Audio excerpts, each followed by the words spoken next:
જય સોમનાથ મિત્રો, સ્વાગત છે યુટ્યુબ ચેનલ ગુજઇન્ફો હિમાલય સીમા.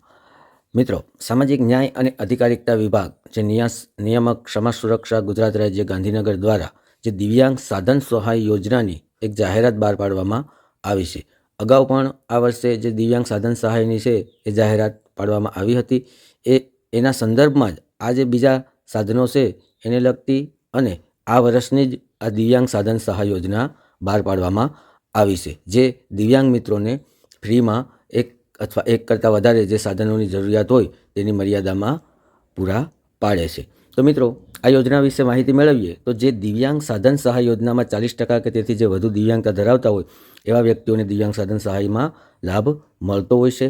સાધનો છે એ પૂરા પાડી એમનો જે શૈક્ષણિક વિકાસ અને સામાજિક પુનઃસ્થાપન થાય એ એમનો હેતુ હોય છે, જે દિવ્યાંગ મિત્રોને કામ આવે. The right of person with disability act 2016 પ્રમાણે જે દિવ્યાંગો છે એ ટેબલ પ્રમાણે અહીંયા આપેલા છે. એમને આપણે સાધનો સહિત જોઈએ તો પહેલું જે છે દિવ્યાંગતાનો પ્રકાર અંધત્વ હોય તો એમના માટે smart cane, smartphone, visual impaired kit અને બ્રેઇલ કિટ જેવા સાધનો મળી શકે. ત્યાર પછી મસ્ક્યુલર ડિસ્ટ્રોફી જેને વ્હીલચેરનું સાધન મળી શકે અને જે કેલિપર્સના સાધન તરીકે આવતું હોય છે. શ્રવણ શક્તિ માટે હિયરિંગ એડ્સ છે બંને કાન માટે.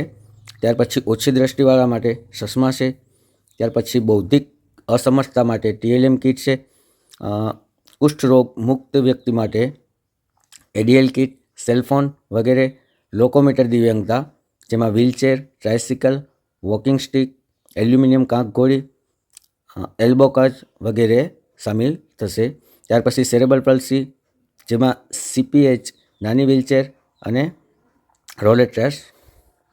ત્યાર પછી માનસિક રોગ છે એમના માટે TLM કિટ છે અને જે બાકીની મલ્ટિપલ ડિસેબિલિટી હોય એમને વ્હીલચેર છે, ટ્રાયસિકલ છે, વોકિંગ સ્ટિક છે, એલ્યુમિનિયમ કાંક ઘોડી છે, ઓફિશિયલ કસ, એલ્બો કસ, TLM કિટ વગેરે પણ મળશે. તો આ પ્રમાણે જે અહીંયા 10 પ્રકારની જે દિવ્યાંગતાના પ્રકારો આપેલા છે અને એમના સાધનોનું નામ અને સાધનોની જે નામ છે એની સામે કઈ જે ફોર્મ અથવા તો ક્રેટેડમાં છે એ આપેલા છે. તો આ પ્રમાણે જે પણ દિવ્યાંગ મિત્રોને સાધન સહાયની જે યોજના જોતી હોય તેમણે આ યોજનાનો જે લાભ છે એ ઈ સમાજ કલ્યાણની જે વેબસાઇટ છે esamajkalyan.gujarat.gov.in ઉપર તારીખ 20/8/2025 સુધીમાં ઓનલાઈન અરજી કરવાની રહેશે. તેમજ જે યોજનાની વધુ વિગતો છે એ ઉપરોક્ત પોર્ટલ પરથી પણ મેળવી શકાશે. જે આપણે વધારાની વિગતો આપી છે એમાં ઓનલાઈન ફોર્મ ભરવાનું હોય છે, ડોક્યુમેન્ટ ક્યાં ક્યાં જોઈએ, આ પ્રકારની જે વિગતો છે એ ઓનલાઈન જે વેબસાઇટ ઉપર મળી રહેશે અને સંબંધિત જે તે જિલ્લા સમાજ સુરક્ષા અધિકારીનો પણ એનો સંપર્ક કરવાનો રહેશે. ત્યાંથી એને એપ્રૂવ થશે ત્યારબાદ આ જે સાધનો છે એમનો લાભ મળી શકશે. તો બસ મિત્રો, જે પણ દિવ્યાંગ મિત્રોને સાધન સહાયની જે જરૂરિયાત આવશ્યકતા હોય તેમના સુધી વિડીયોને શેર કરજો.